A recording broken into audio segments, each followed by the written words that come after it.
G'day folks, and welcome to my first video here. Today I'm going to be drawing up some diagrams and talking through a potential project that I've got in mind of turning this old Bencini Korrol camera, it's an analog film camera, into a digital recording camera. Now, I know that a lot of the old film critics and people who are into the proper analog styles are going to be a little bit mad about that, but we're going to show some pretty cool stuff. So this area in the back here, I want to make a non-destructive insert, which is going to fit in there and turn the light that comes in from the lens into sort of digital photography. And you see all the components are still working. There are a few bits that I want to restore just to make it a little bit nicer. So there we are. Right, so let's get to the design. So, to my understanding, the way that the camera currently works, it has a single lens up the front at the top of that metal bellows system, and that takes the light from the environment, the things that it's pointed at, and it basically funnels them so that it's exactly the right size for the original film that would have gone into this camera. Now, with that, it means that we've got quite a large image, because the original films would have been something like at least a couple of centimeters in both width and height. So with our modern sort of digital sensors, that's going to be a lot smaller. So I'm just going to draw a little diagram here showing what that sort of original thing would be like. It flips the image upside down. So this is going to be my sort of perceived concept of what I'm going to do. I'm not entirely sure about the geometry of the optics so far. I'm making a few mistakes there, that's all right. Not entirely sure of the geometry of the optics so far, but I'd like to do a bit more research. I like reading old patents and stuff. It gives me ideas and things that I like to do and redesign to make these products, these projects. Gives me a little bit of inspiration, and it lets me take a look at some of the early scientific sort of thought behind how some of these things work. So I had a bit of a camera issue there, lost it, but we've jumped forward a bit. So I'm going to start sort of doing a couple of extra little bits and label them, but especially with that first section that I was drawing just there. Basically, I want to work out how to mount a lens, which will just take that wide spray from the original lens, which goes to fit the film, and sort of divert that back so it comes into a point, and that will be where the digital sensor is. Now, my biggest goal with this is sort of taking inspiration from things like old gas lamps and pipe fittings and even old sort of clocks and horology. You know, you open up an old clock and so much care has been put into the inside and how lovely it looks. So we're going to be doing this canister, this digital canister, which will fit into the same place where the film used to go. I want it so that when the back is open, it's something of beauty. Brass pieces, maybe a couple lights. But I want it to be just a beautiful experience for the people who are using it to open up and take a look. So at the primary lens, that secondary lens, which I still need to work out the geometry for, and then the digital canister. And then from the side view, that digital canister on the left would contain a microcontroller. It would also contain, just an SD card reader, and then a ribbon cable to the digital sensor, which is in the middle there. And then all of that would be powered by a battery, which would then fit into the right side of the film canister.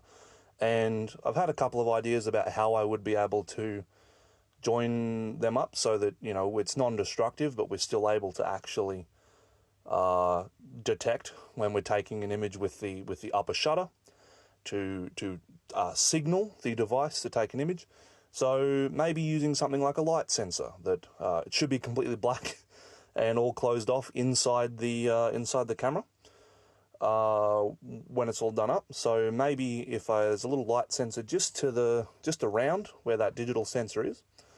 Hopefully, if I open the shutter by pressing the button, then it's going to actually send a signal to the microcontroller and get it to write what the digital sensor is currently seeing just to the SD card.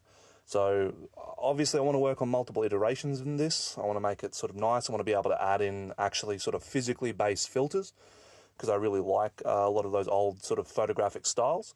Things like your tintypes, things like your daguerreotypes, even going into sort of the other sort of wet and dry plate collodion up until the later film style. So I want to actually be able to write little programs that will do a physically based, at least color balance for what those types of films are, similar to the way that some of the modern Fujifilm digital cameras actually work.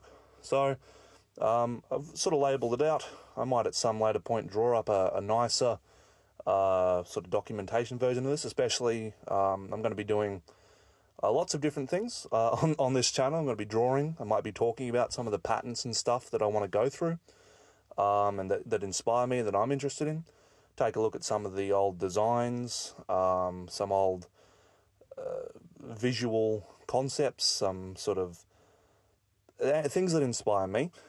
But I also am going to be doing a little bit of 3D modeling using programs like Blender, showing the pipeline of doing that through to 3D printing and manufacturing, and just sort of getting involved with as many sort of different artistic and creative pursuits as possible to really sort of get into this idea of what I'm calling at the moment, it's other people have names for it as well, arcane punk. Sort of a little bit close to your steampunk sort of designs and stuff, but I really want technology and things that use sort of modern processes, modern technology, just to have that sort of sense of beauty, that craftsmanship, for folks to really get involved and feel like they can get these components and make something themselves that they'd be proud of, Like maybe like a microphone or something where the components are about $30, and if you've got the know-how, you could build up any sort of size or color casing that you want.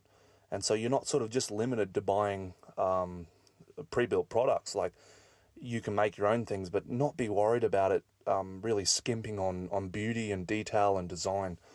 And in this way, I want to kind of go through and find a lot of different projects and processes and maybe even products at some point that I can make that have a bit of a spark, a bit of a different sort of design to them, a bit of a different aesthetic, something that's somewhere in between that kind of maybe steampunky Victorian sort of style, but with just a little bit less of that all the baggage that comes along with that. I just want to make beautiful things and functional things, electronic sculptures almost, but you can actually use. And I'm taking a lot of inspiration from the community. There are so many people out there doing amazing things, whether that be folks who do the lightsaber chassis, the crystal chambers and stuff for some of the most amazing custom lightsaber builds that they're doing out there at the moment.